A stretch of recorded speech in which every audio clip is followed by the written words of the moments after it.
You came to kill us. Is that it? You went and signed the contract yourself. You wanted a roof over your head. Bought one roof. It wasn't enough. Went and bought a second one. It wasn't enough. My mother was renting an apartment, and I bought the apartment she was renting for 3,750,000.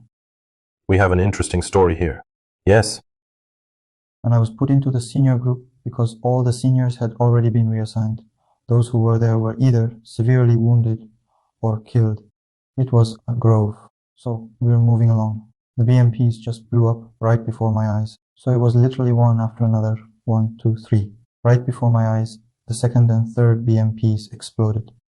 A guy ran up like he was one of us, without a band, pretending to be our brother, and shot my first man in the head. The one who was lying down threw a grenade at me. How many wounds did you get?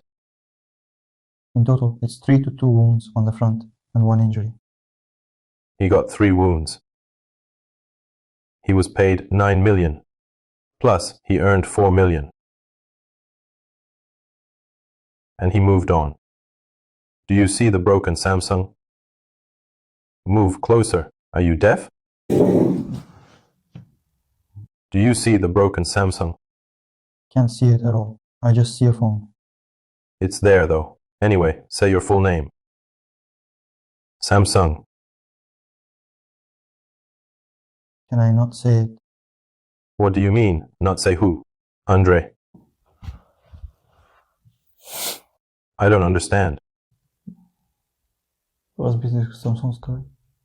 Say your last name, first name, and patronymic. I'm telling you. You do. Alright. Should I say it now? Say it. This is confidential information. You don't need it. Mm-hmm. This is confidential information. You don't need it. Birth. Mm-hmm. Why did you say, I don't want to say? Broken Samsung? I don't know. Broken Samsung. I didn't get it, but it's very interesting. There's a broken phone there. Waiting for Samsung someday. Okay, good. In short, nothing good. Where were you born? I was born in the Samara region. Tell me the address. Born there. Take off your cap. Hang it over there. Just hang it on the chair. What's up with your head? Now, turn the other way.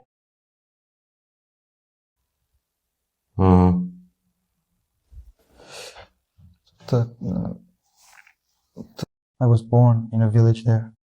Born in a village. All right. Anyway, something's off here. Okay, let's go. How old are you? Once again, I'm exactly 25. 25. 25 years old. More than 25 already? 25 with time. Brothers? Sisters?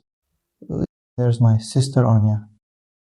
We're twins. Twins. So, identical twins, fraternal twins. Twins. So basically we are Identical or fraternal.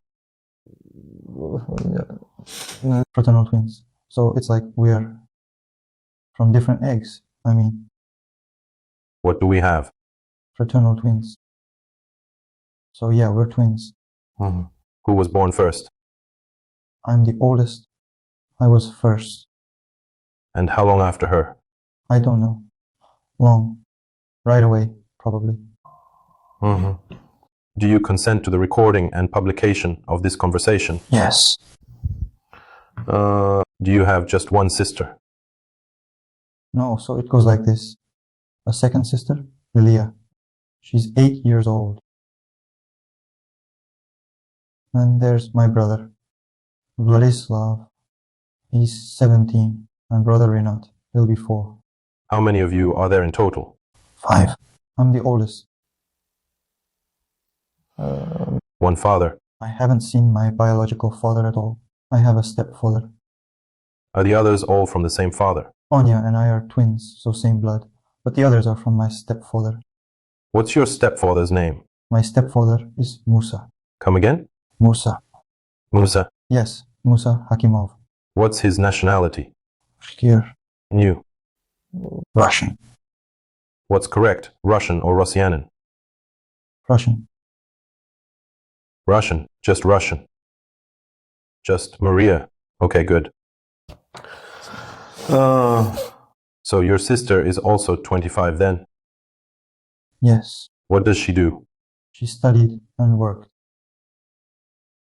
In court, then transferred to the National Guard. She worked as a sergeant, got higher education. Now she's not working, she's currently expecting. So she's at home now. Was she an officer in the National Guard? She was a sergeant. And when she got her education, she must have become an officer. She's still taking some exams. She hasn't become an officer yet. Where is this? There in Samara. Yes, she's at home, expecting now. What's your 17-year-old brother doing? Studying to be a programmer. Got it. What's your education? Vocational education. What's your specialty? Surveyor. Worked as a surveyor in the Khanty-Mansiysk Autonomous Okrug. Worked, shot in line. I walked through the taiga up to 13 kilometers at most. My task was to shoot in line. I set stakes like you shoot here, there's a head, an antenna, and here a tablet on your arm. And all I had to protect myself from bears and wolves were noisemakers and pepper spray. Have you seen bears? Yes, just one big black one. So I had to fire at it. I first worked in Khanty-Mansiysk, then moved to Irkutsk. I worked in Irkutsk in the town of UST near Yakutia. In general, I worked in seismic exploration. I was a surveyor for 3 years in the oil industry. That's seismic exploration. Our task was to explore and find oil. Is that higher education or a technical school? A middle technical school, vocational middle school. I served in the auto troops during my service. Well, I was on a business trip with the Ministry of Emergency Situations. So I lived with the Ministry of Emergency Situations guy, watched how they work, all sorts of photo reports. So yeah, I did my year of mandatory service. That's it.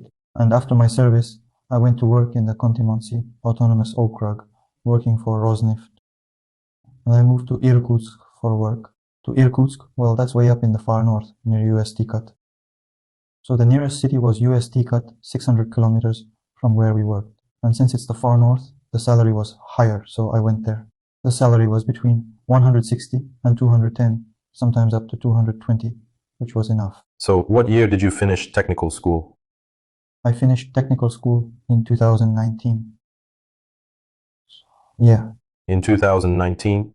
Yes. Then my mandatory service. Then service, and then I went to work in the north. Okay. What does your mother do? My mother works at a kindergarten as a storekeeper, and she's also a cook there. Well. Okay. That's about it. What about your stepfather? My stepfather drives a taxi. Okay.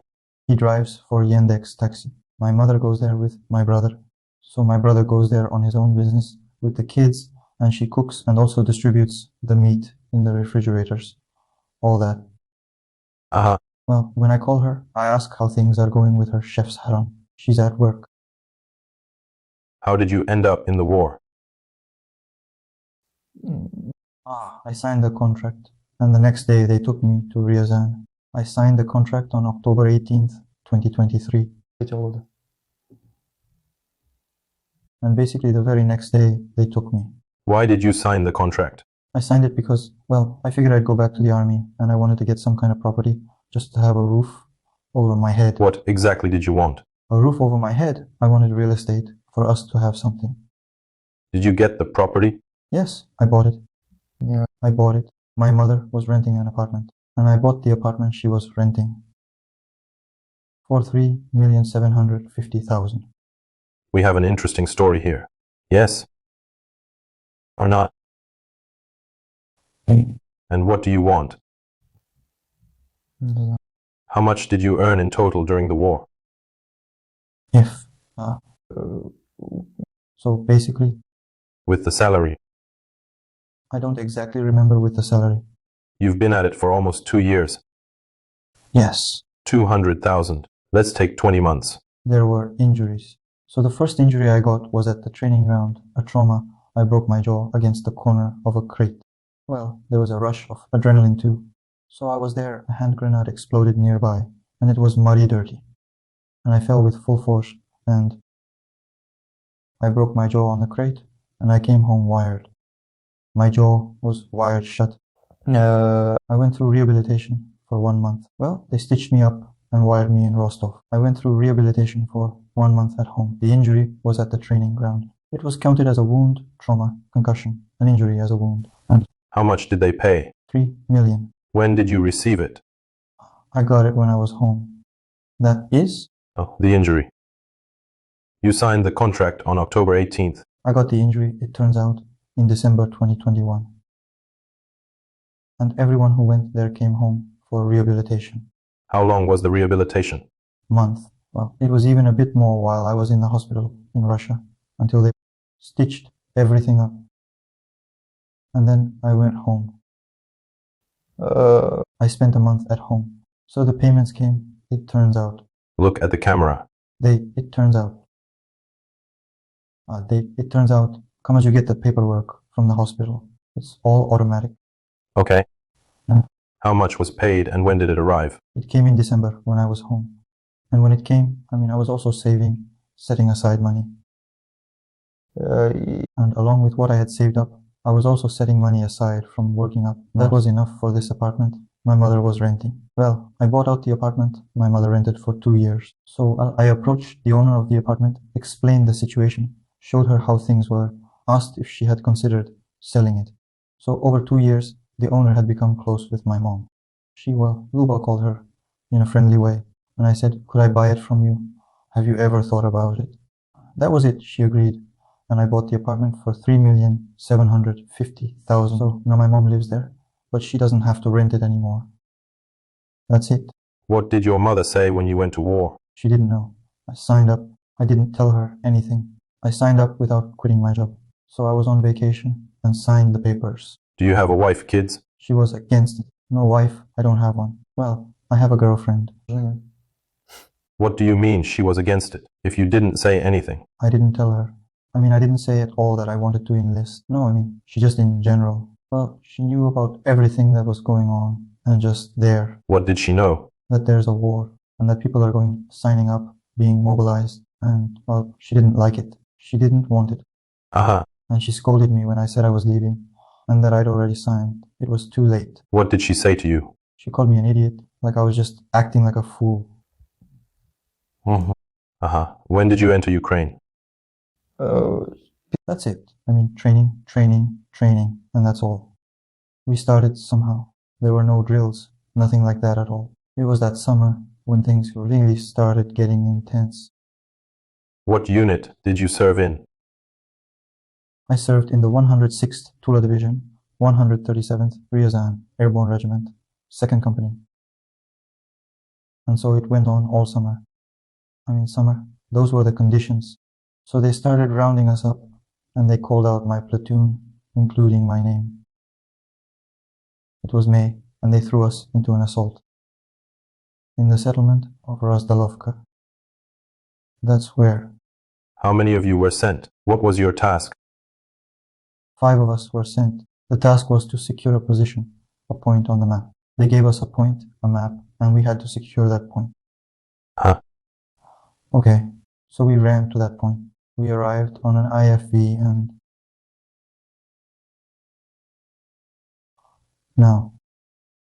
We arrived on an IFV, jumped out, and started running. So, in total, there were 10 of us running. The first one arrived, then the second. We climbed out and got tangled up in tripwires. No one knew how to handle the tripwire. We untangled ourselves. Within 10 minutes, I got wounded. Like shrapnel, small shrapnel. 3 pieces hit my shin. It was from a cassette munition there. So everything went off there. You could literally see the cassette exploding right out in the open. When did you get wounded the second time? In May, right as we jumped out. So we were running toward the reference point. I understood we had to run to the point, secure it, and report that we secured it, that I was on that point. And while running, I got hit by 3 shrapnel, fell, 3 hit my shin, and 1 hit my foot. Blind shrapnel. And that's it. I look at what's happening with those I was with. One, Kia. He was all black. The ground around him was black. I didn't even understand what hit him. I didn't even see blood on him. He was just pale, his mouth open. He was Kia. One was seriously wounded, and the rest of us. So 5 of us were wounded, all classified as light casualties, the rest too. One was seriously wounded, one killed the rest. And what happened? And we all pulled back. So we all retreated, whoever was alive, helping the seriously wounded. I also pulled back, hid out there in a trench, Did the badly wounded guy die? The one who was seriously wounded made it. Survived? Survived? Agree. What? Well, he survived. Go on. So I retreated. Yeah. I started retreating slowly. So I ended up with my guys in a trench. Well, it was kind of like that. There was a little trench. Bunker. They dragged me inside. Yeah, and gave me aid there. They stitched me up and bandaged where the 3 shrapnel were, bandaged the foot, and well, I moved on retreat to the hospital. I stayed in Luhansk for a month. That was it. Well, they treated me, gave me antibiotics. When did you get the money? Within a month after you get discharged from the hospital, they pay me. So they recorded it as shrapnel wounds and a minor wound. How much did you get the first time? 3. The second time? 3. What did you do with the second payment? Nothing. They just stayed where they were. I was bedridden in the hospital. They covered everything with brilliant green. They said the fragments were small and they wouldn't remove them. They were small, just in the soft tissues. They said they don't remove those kinds because they don't hinder movement. So basically rehab wasn't even necessary. That's it. They treated me, patched me up, and I just went back to my unit. They just told me to keep putting green antiseptic on it. And with the second group, they sent us back to deployment after a short time. When was the second deployment? And in June, that was the second deployment. They sent us back to deployment. Well, I knew what was going on. They told him, you're a 300, but you're moving just fine. So it wasn't just my whole group of lightly wounded. We were all sent to deployment. Well, since there were so few people left, the company kept getting wiped out and reformed. While I was there, the company reformed 3 times. So the company was wiped out and reformed 3 times. So in total, if you count. So you went out on the second push. What happened there and how was it? That's it. So during the second deployment, again, everything was like Razdolovka. So the mission was, once again, to reach a position and hold it. So it was already the settlement of Razdolovka itself, and we had to secure ourselves in the basement. And so I secured myself, I was moving. Both times we moved along the river, the Bakhmutka River, and I moved along it. On what? On foot. I went to the grove, reached the grove. Well, I had a radio, and there were people with me, and so, well, that's all. So I walked 8 kilometers along this river on foot, running occasionally. There was a group of 6 hovering high, and the drones kept hiding and darting from bush to bush. And so I see everything I see. So the settlement, Razdolovka, and well, again, I understood where to run, where to secure. And my drone also directed me, and the command was like, well, run. That's it. And I ran out, well, heard a sound, and saw that a Mavic had locked onto me. That's it, I stopped because if a Mavic catches you, you can't move. So what happens then? Well, I know myself. So I'm looking at it, it's looking at me. And I hear 2 bombs arming.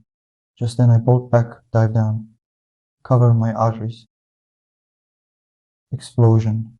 I'm standing there, my shoulder's been shot through, and my guys scattered. I'm rolling away.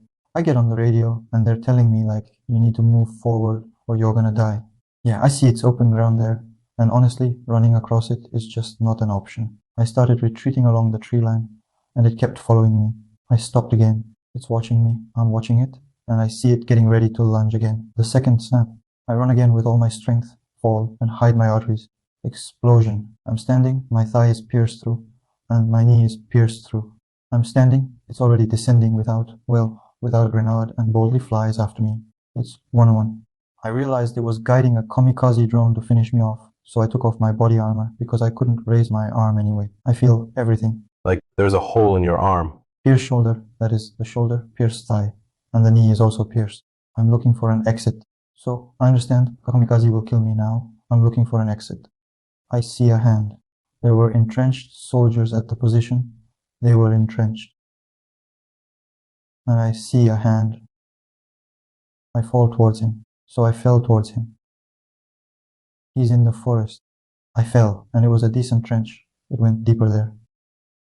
And the kamikaze flew in. I was lucky that I managed to fall into his trench. If I hadn't, it would have hit me.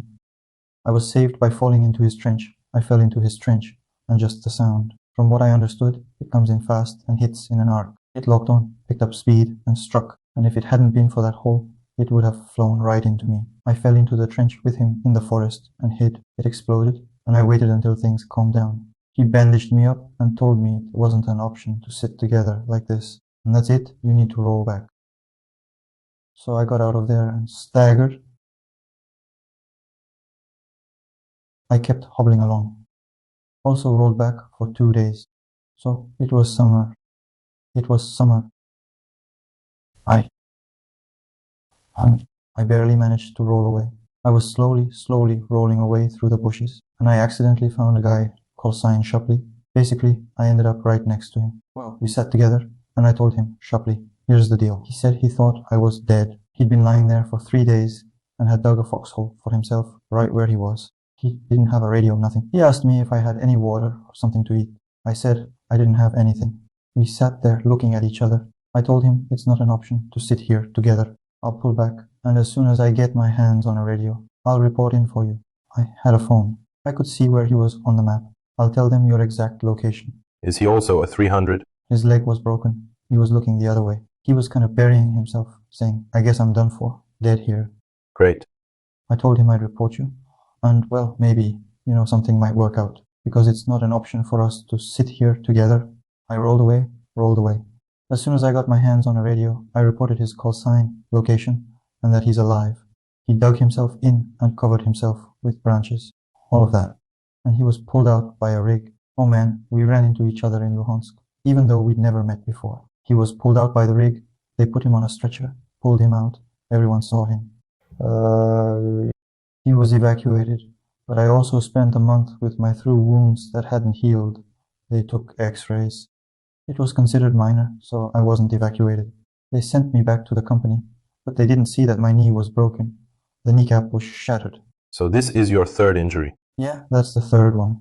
How much did they pay you? Also 3 in 2024. Those were the payments. For any injury, they paid 3. Form 98. How much did they pay you for all the injuries? We have a millionaire here. For 3. That's how it was back then. Now they pay for injuries. And he was still getting his salary. 20 months at 200,000 each. How much? 200,000. 20 months. Yes. You were getting 200,000 each. What's the total amount? 4,000. So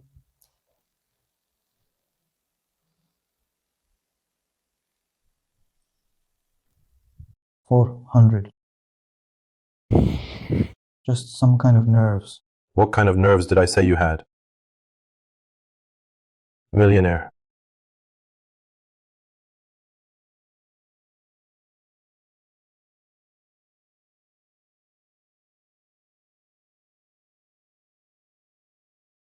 It's hard being a millionaire. Got the money, but I can't count it. Go ahead, count. For 20 months, you got 200,000 each.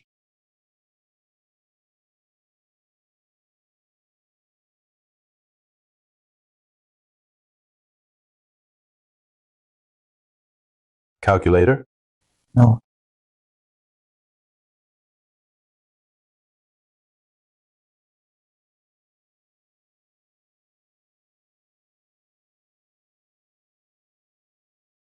$4 million in total.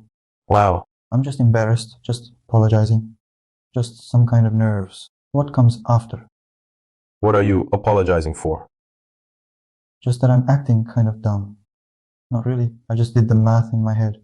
Turns out I didn't even notice getting 4 million over those 20 months. Didn't notice? What did you do with the money? They gave me an official leave. It's been almost a year since I served, and I hadn't been on official leave at all. And the leave I had was because of an injury. That doesn't really count, so I went on official leave. So official leave was 12 days, and so I came home. When did you come home? When was your leave?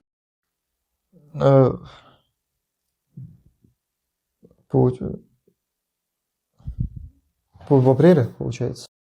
In April, on April 25th. This year. No, the 24th, in 2024. I went on leave in April. This is already my second leave, officially. And so I'm at my mother's in Samara. Wait. When did you get your first injury? I got my first injury in December of 23. Right, you came back. In the spring? Yes. Then why do you say you went on vacation? Or did you go on vacation? I went on vacation. This was my third injury. Well, I got 2 injuries almost back to back. So after the third injury, when I was discharged, they gave me leave. When did you get the third injury? I got the first injury. In December 23. No, the first wasn't in December. I got the second injury in May, and the third in June. In 24? Yes. But how could you have gone on vacation, on leave? In June, I got it in June. The third injury. And as soon as I was discharged from the third injury, they gave me a leave after the third injury. So you went on vacation in August? Yes, it turns out in August. Well, at the end of April. No, in August. So when did you go on vacation? I went on vacation after the third injury. Once discharged, I returned to the unit, and that was it. I went on vacation. Aha. And while I was on vacation for 12 days, I did a CT scan. I felt something was wrong. The CT scan showed. Conclusion. The CT scan. The kneecap was split in half and it fused on the cartilage. They did a scan in Luhansk and didn't see it. They said it looked fine on the CT scan. I did it with my own money, paid 5,000 for the CT scan. Did you buy an apartment? While I was on vacation. Yes, I bought an apartment. My pregnant sister lives in the apartment next door. How much did you buy it for? Next to my mother. Bought it for 4.5. Check this out. That's a pretty cool business. Went to war, got wounded, took a leave, bought an apartment. Went to war, got wounded, took a leave, bought an apartment. Are you planning to get a third apartment now? How much money do you have left? I spent it all on apartments, paid off my mother's loans, whatever there was.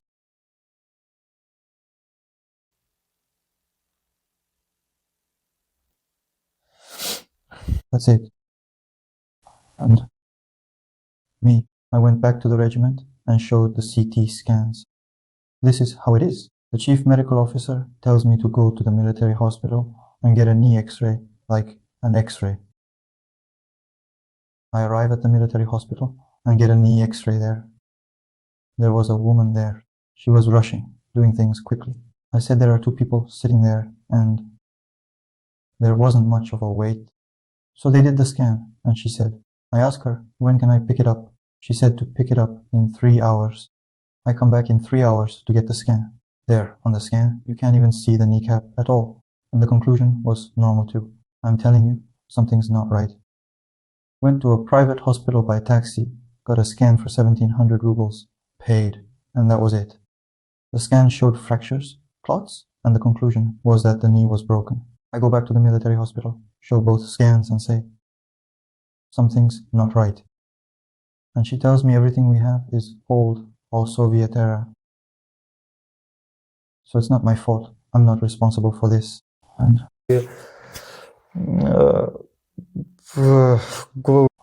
I asked where the doctor who made the conclusion is. She said he'd be there tomorrow morning. I come back and show him. This is what you get for free, and this is what you get when you pay. The kneecap is clearly broken on the scan, and he's just looking at it. How did he come to that conclusion for you?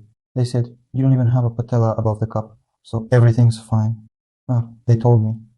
And my mother also knows that they told me I wouldn't be involved anymore.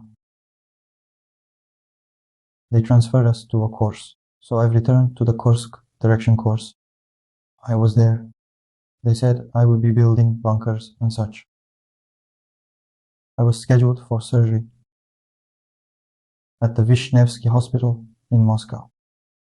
When it's your turn, you'll go directly for surgery to have my kneecap wired together. Everyone kept their word.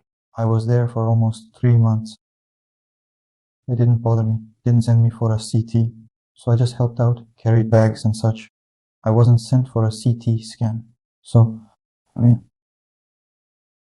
they were thrown into action and people had to regroup again because the company got wiped out and more people kept coming in. A lot of new recruits arrived. No experience, little experience, no experience. And I was put into the senior group because all the seniors had already been reassigned.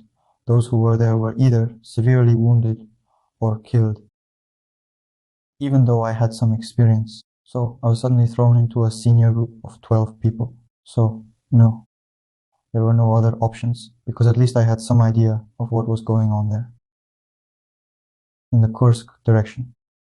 So we were traveling 2-2, basically on 4 BMPs. The first 2 BMPs were led by Dola's senior group, and I was in charge of the other 2 BMPs with my senior group, and this was beyond Lubimovka. It was a grove, so we were moving along. The BMPs just blew up right before my eyes, so it was literally one after another, 1, 2, 3. Right before my eyes, the second and third BMPs exploded. It dropped off my group 5 people. 6 people. They ran, it drove off and exploded, maybe on a TM mine or got hit, I don't know. And mine was the only BMP that drove off intact. The other 3 stayed there. So my group was intact, but Dollar's group exploded immediately. So it was destroyed right as we were approaching the landing. And that's it. So the first half of my group ended up in a dugout there, and the second half just like that. That's how it turned out for us. There was a distance of 100 meters between them, a distance of 100 meters. So on my side, they didn't have any contact, but I ran into it right away. So with whoever I was with, I had immediate contact. What do I mean? We ran in. They told me our own people were supposed to be there, that it should have been friendly forces, but there were no friendly forces. A guy ran up like he was one of us, without a band, pretending to be our brother, and shot my first man in the head, the one who was lying down, threw a grenade at me. And so, just like that, contact. Tatar got shot in the arm. So I immediately lost 2 out of 3. So there were 6 of us. I lost 2 immediately. And the company commander tells me over the radio, hold on, maybe they're ours. How can they be ours? 3 BMPs blew up and I'd already lost 2 men. I said, it can't be ours, that's it. So we had contact until the evening. But they did too, but they retreated, that's all. And it was already dark. I was with my group. This is all 0.3. They were in that dugout, which is 100 meters away from me. And my task was basically to stay put where I was. I'm sitting there, and it turns out we're the ones who made it out unscathed. Me and Bondarenko Genya. Call sign Zayed. And so Tatar retreated and Lisa and Nakotka were just sitting there, and there was a drop on me. I don't know what was dropped, whether it was a VOG grenade. I didn't quite get it because it was more powerful, right on us, with Bondarenko. I lost my left eye, My face was covered in small shrapnel. I had a severe concussion and was bleeding from the ear. Bondarenko slapped me on the head, cheeks to snap me out of it. He lifted me up. I couldn't hear him at all. So he thought, and they started pulling me back to the dugout. Half of my face was in small fragments, and they thought the eye was gone, but it wasn't. That's it. They pulled me into that dugout. My face looked awful, all covered in tiny shrapnel and blood. They dragged me into that dugout, laid me down, and that's it. We stayed in that dugout. So those of us who survived. So me, Nakotka, Zayed, Cheka, Ars, and Tatar.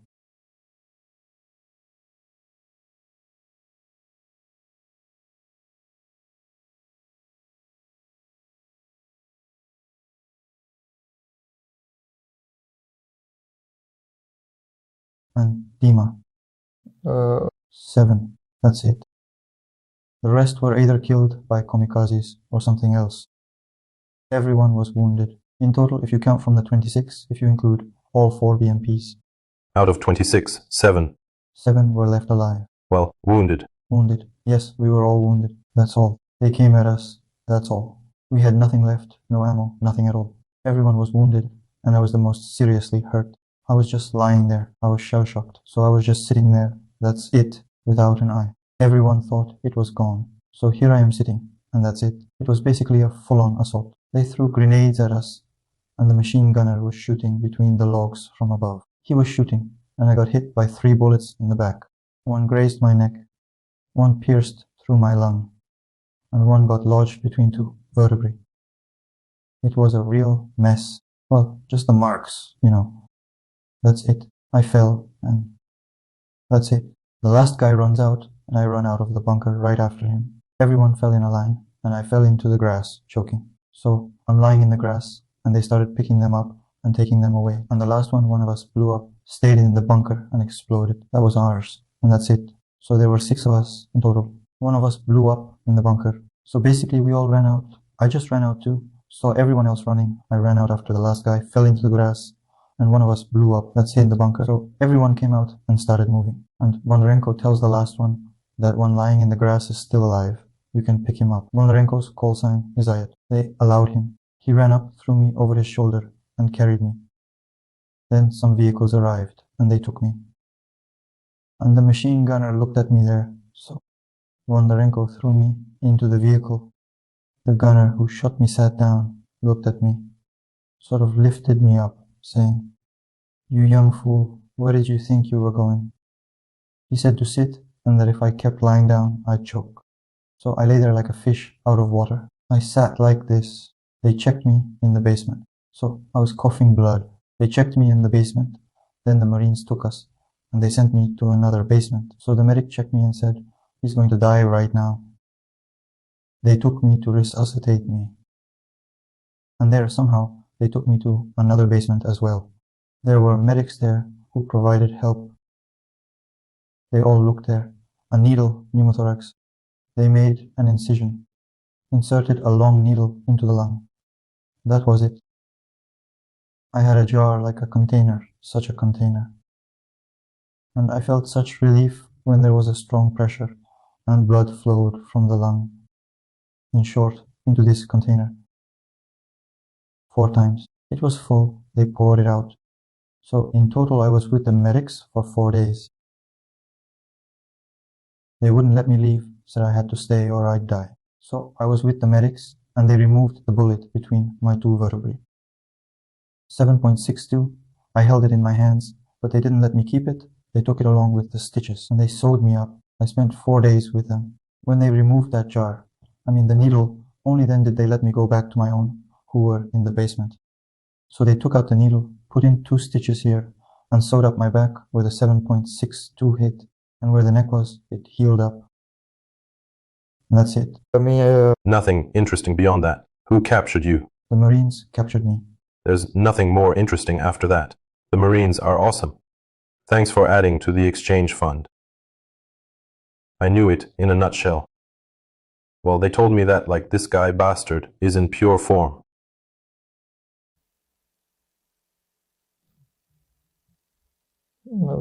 Your enemy. No, you bastard.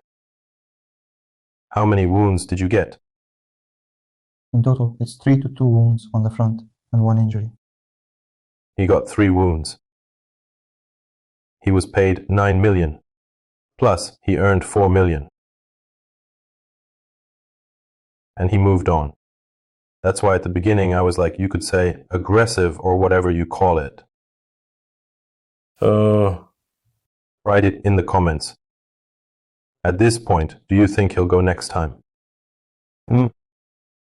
What's your name? Remind me again. Andre. Andriusha. Isn't it wonderful?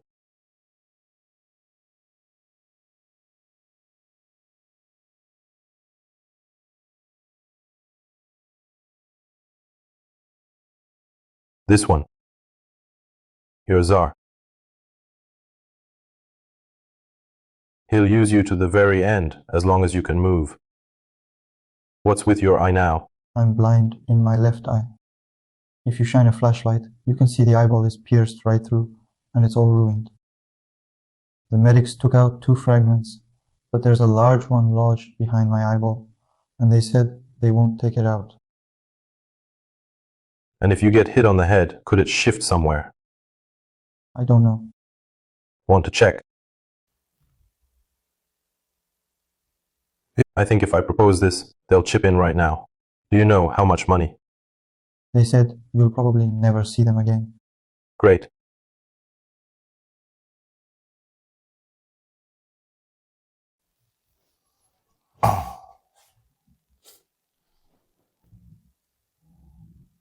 What's going to happen to you next? I don't know. How do you not know? You know very well. Mother. So how long have I been in captivity? So I've been in captivity since November 20th, 2024. So now it's the 9th month. And I was in contact with my mother. They let her call. Mother. The fact that I'm a POW, she got this certificate back in December in Ryazan at the regiment. She's been active, running around, everywhere she's been. Everywhere. She signed up everywhere, even to the governor of Samara, as she said, that he was saved in captivity, that he was picked up in the field, and that he was saved in captivity. They did surgery on him. If it weren't for captivity, he would have died. She said this everywhere, absolutely everywhere. She met with the governor of Samara. And she kept going. Everywhere she went, where she was received. So she spoke like that, tried to do something, didn't just sit still, hired a military lawyer, and gave all the medical documents to him. Like maybe he could at least be a clerk somewhere, or leave the contract when it ends. What kind of clerk will you make? You're missing an eye. Or so that, well, somewhere so that. No, Andriusha, you will be killed at the checkpoint. So that this one in the regiment, so that she hired a military lawyer. Yes, a military lawyer, your lawyer, up to your neck, you understand.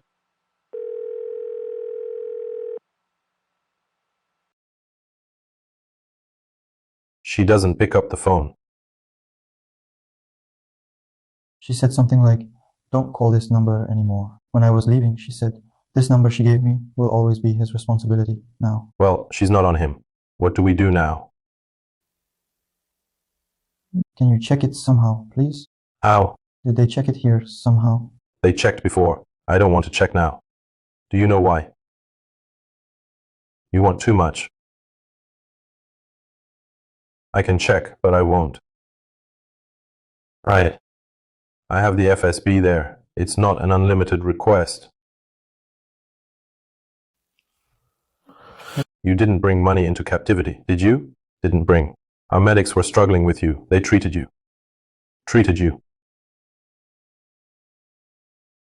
Since you're so resilient, I think you'll be in captivity for a long time.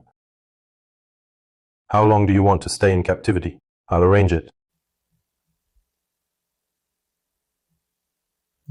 Write in the comments how long he should stay in captivity.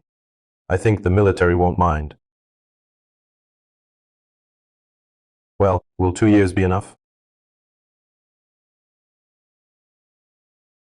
Andriusha, you're kind of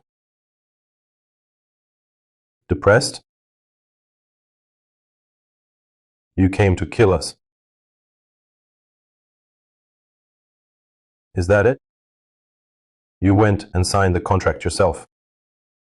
You wanted a roof over your head. Bought one roof. It wasn't enough. Went and bought a second one. It wasn't enough. It's okay, Andriusha. It's okay, as one of my acquaintances says. It's okay.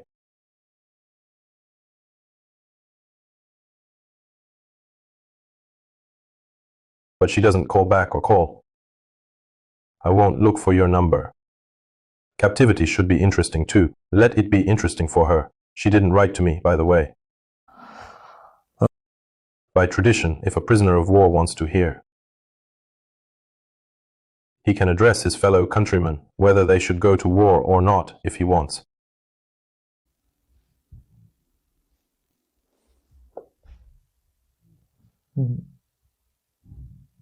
Yep, I went, and I'm disabled at 25.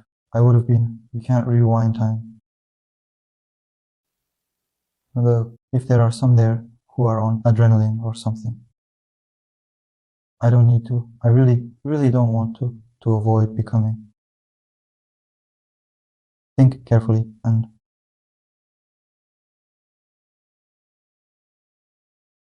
no, I shouldn't go, so I don't end up like that.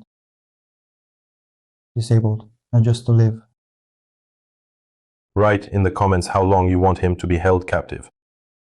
Because I think earning 13 million from killing us from around takes some effort, Andriushka.